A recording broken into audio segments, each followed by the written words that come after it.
Welcome back. This is part two of More Than a Dream. I said I would be talking more about my poem, More Than a Dream, with some interesting tidbits and facts you may not have known. When I was writing in high school, I was just writing to get my emotions out on paper. When you're in high school, you're going through a lot of changes. And you couldn't always talk to your friends, they get sick of you after a while. So I would just keep a notebook and write everything down and read it later, and I felt a little better that I got it out.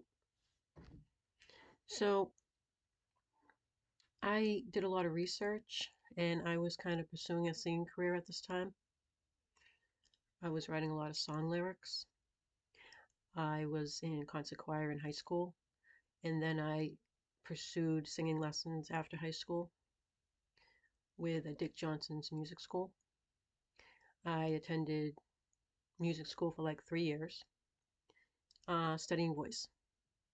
And then I was introduced to someone that was willing to create music and work with me.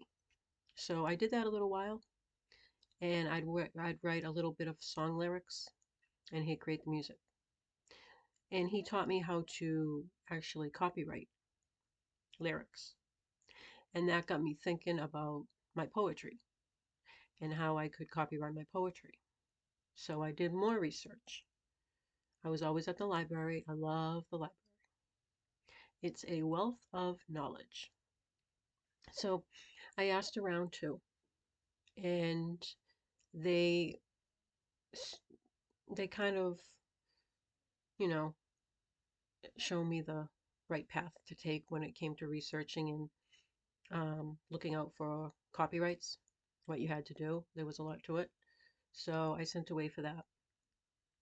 And I figured the best of my poems I would probably have copyrighted. So that was the National Library of Congress in Washington, D.C. And you always had to pay something.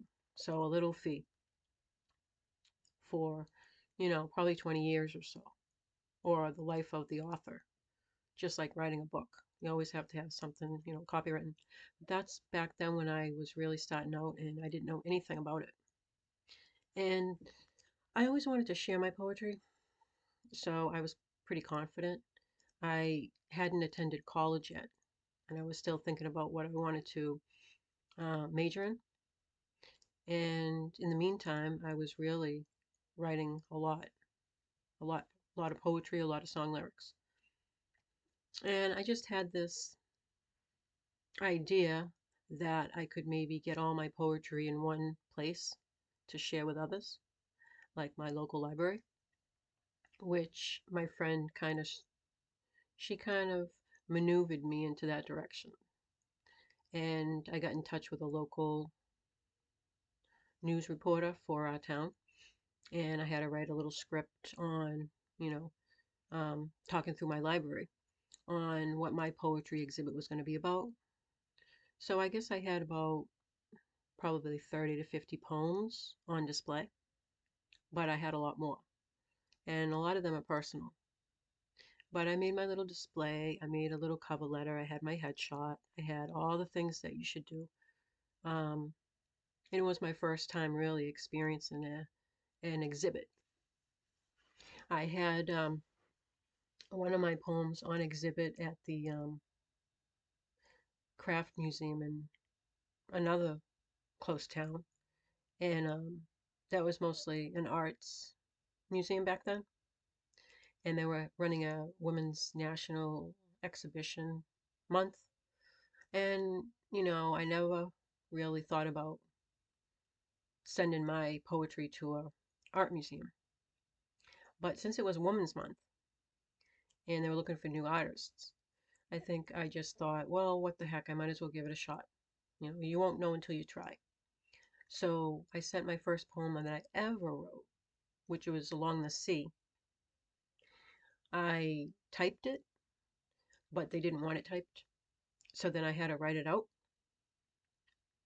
and I sent that in, and they accepted it, and it was on display.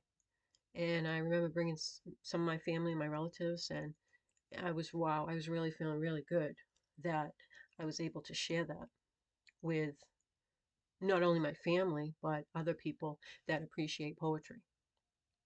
And I guess when you don't know about something, you don't feel confident, you know? But the only way to get confidence is to go out and do it and try. And if you try and fail, well, at least you tried, right? And my motto is better to have tried and failed than never tried at all. So that's what I do. So that's some of the stuff that I did with my poetry. And now I have this opportunity to share it with others through these videos, which we've come a long way. Through AI, I try not to use AI. I try to be more authentic.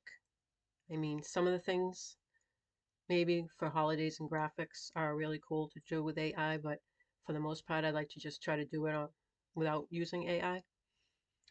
So anyway, I'm trying to create another avenue for my poetry.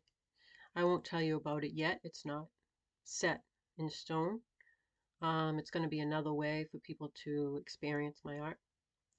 And I hope this gave you some insight to more of what I'm about, what my poetry is about. I view it as art, and that's all I can do, and that's all I can say. Just, I'll just keep pushing myself to do better. And I hope you guys like what I do, like what I create. Let me know with the likes. Let me know with the views.